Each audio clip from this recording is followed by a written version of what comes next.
Hello everyone. I hope everyone's having a good evening. I'm here to talk to you about my latest precision rifle build. This was titled Disappointing Precision Rifle Build. I want to start the video by making a point. I am no expert on precision rifles. I am just an old retired guy who likes to assemble rifles and other guns. I've been doing it for about 5 years now. And this was one of my latest accomplishments, is this particular rifle. The video started with me on the range showing you that the gun actually works. It is an excellent gun. Am I disappointed? Yes. Now, why am I disappointed if it's an excellent gun? Okay. Let's talk about the gun itself. We'll start at the very end. What's on the end of this is a Patriot Valley Arms Jet Blast 6-port muzzle brake that is self-timing. Does it work? Yes, it works. The problem is after about 20 rounds, it got loose and was flopping on the end of the barrel.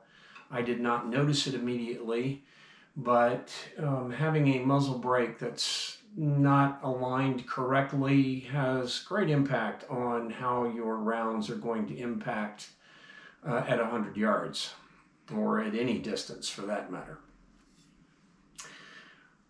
I have to learn more about it. This is supposed to be an excellent muzzle brake, so let's not criticize the muzzle brake itself yet. We'll see how it goes. If I don't like it, or I can't get it to do what I want it to do, I will be putting on a Surefire 7.62 muzzle brake.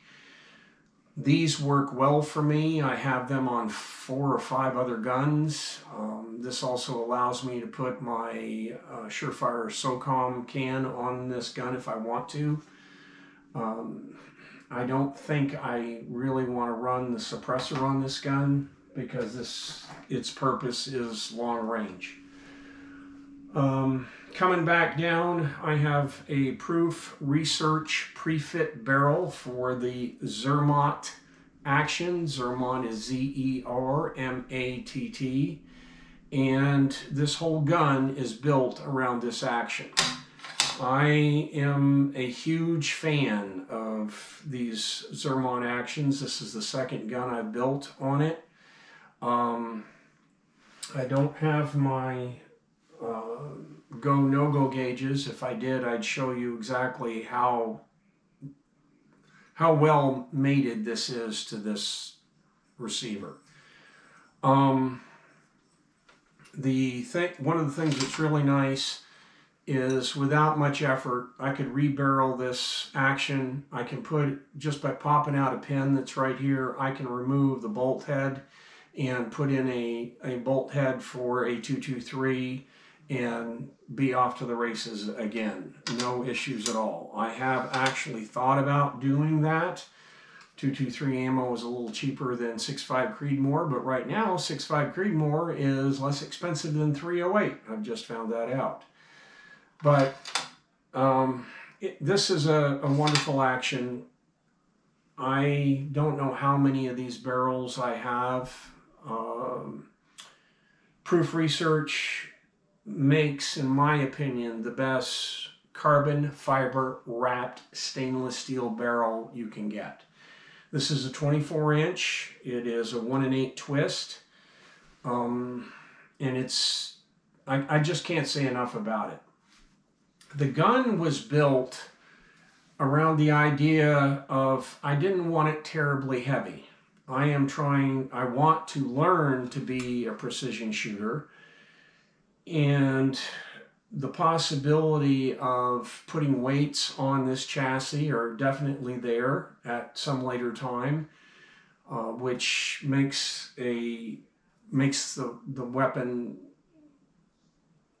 recoil-less, makes it more user-friendly in a PRS match.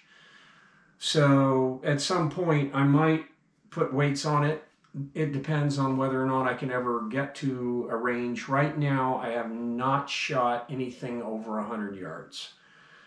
If you want to know about precision shooting, I recommend that you look at Ryan M. Klegner. This is his book. I've looked at this a lot. One of the things that Midway Industries and others talk about, but one of the things he really harped on, and something I did not do until this gun, was to bore sight your optic. That's huge advice. Huge advice that I got from this book and reading it. Peter Milan. Peter is spelled, I believe, Pietermalan, and he has his own YouTube channel, and it's called Impact Shooting. He is a South African who does precision shooting, and he is a true expert.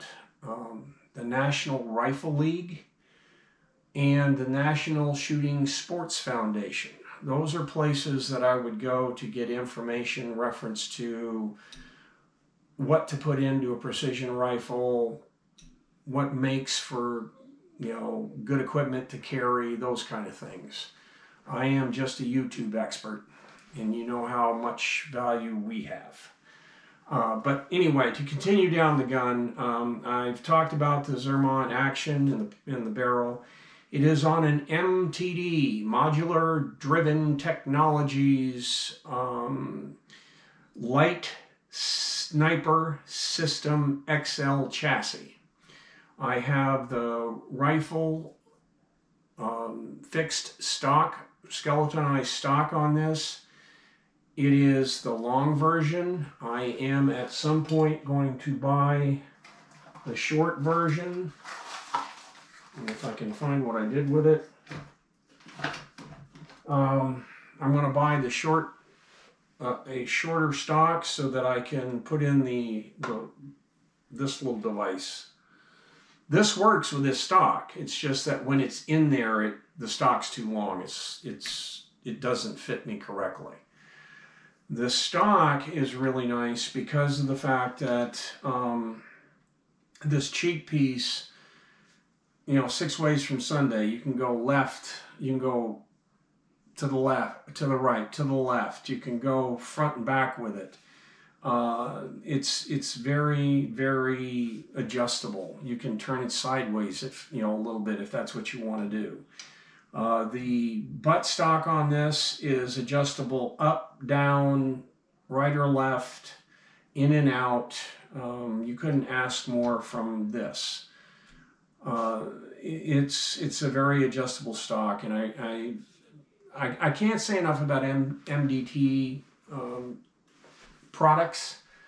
I didn't know anything about them until I started watching Peter Milan on Impact Shooting. He is a real big MDT fan. The company is actually a Canadian company, and it fit this action perfectly. This action is a Remington 700 clone with the standard tang on the back of it, and it is an absolute perfect fit for this chassis. The barrel is completely free-floated. Nothing is touching it inside the thing. Just perfect.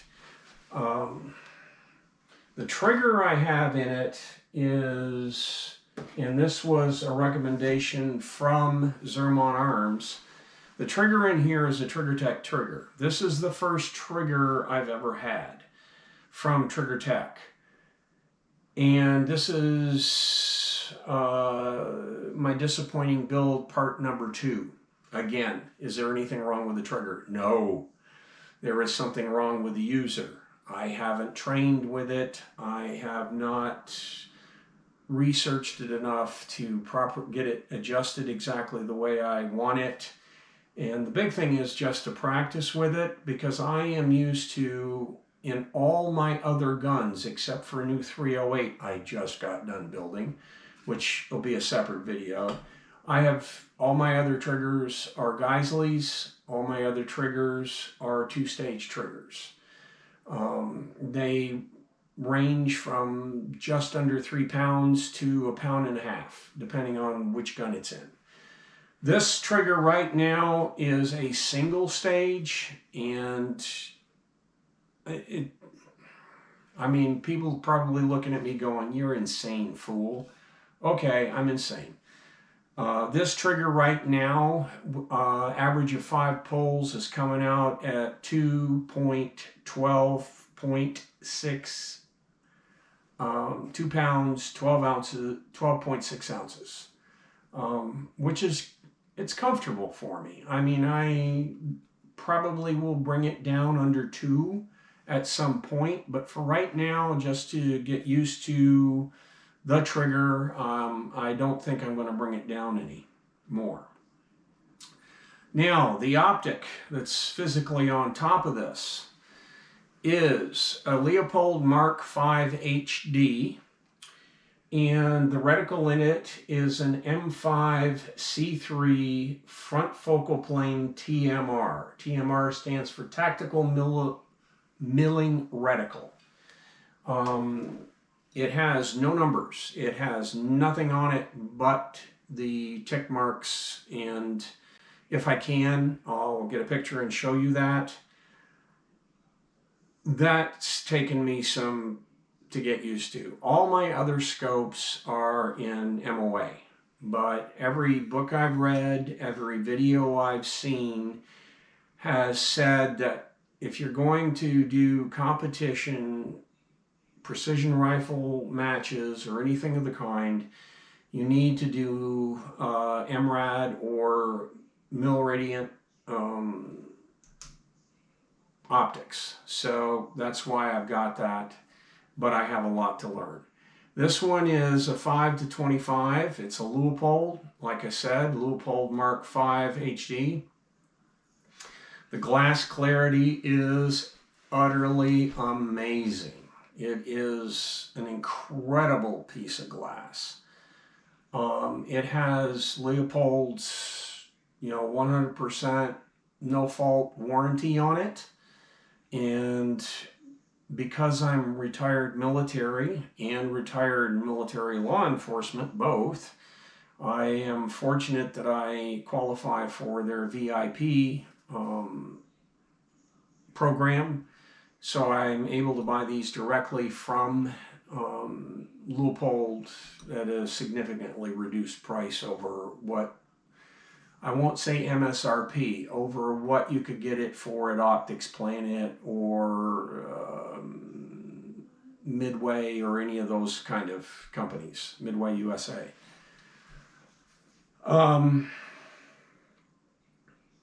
But again, it's a beautiful scope. It came with the caps. I have it on Leupold 35 millimeter rings,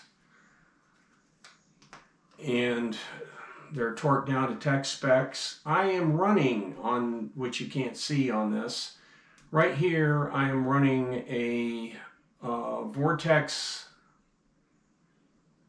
scope bubble. And the reason I'm running that is because Leupold doesn't make one that fits a 35 millimeter tube.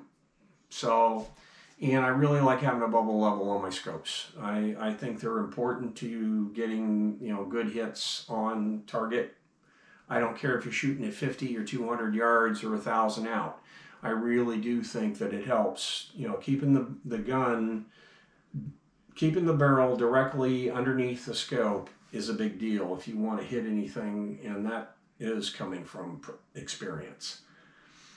On the front here, I have an Accutech SR5 bipod. This was recommended by James Yeager. He has one, or showed one, on his fighting rifle, his 308. If you go to James's page and you look for fighting rifle, you will find his 308 build. He said at one point that he wouldn't give anything for an AR-10, and now he really likes it, and he really likes the one he's got. He thinks these are just the cat's meow for bipods. The nice features about it is they're all metal, and all you got to do is pull down and move it. There's the 45, there's the 90 degrees, and if you want to extend it, you just pull it straight down however long you want it and just click it and it goes back up. The feet are completely removable. They just screw in and out, and you can get actual spikes for it if you need to. For the legs,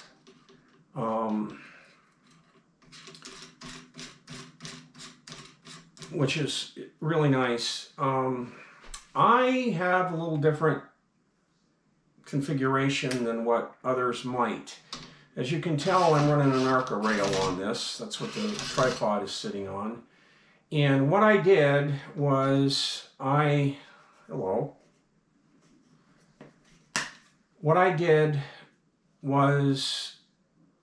got an Area 419 Arca clamp and put a Picatinny bottom on it.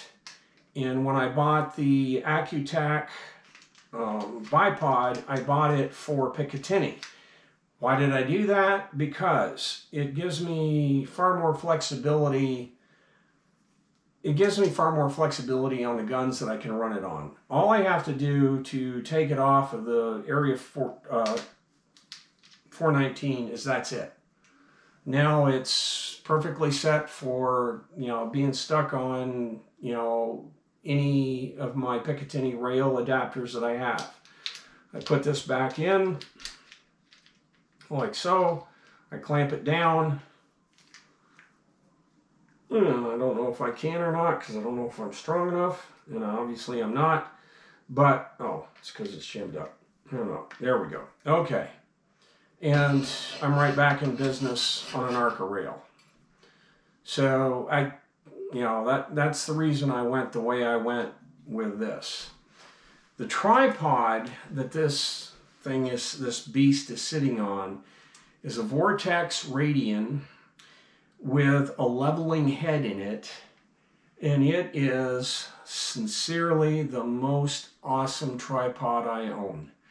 I own, 5 or 6 other tripods. I've been into photography and videography for quite a while.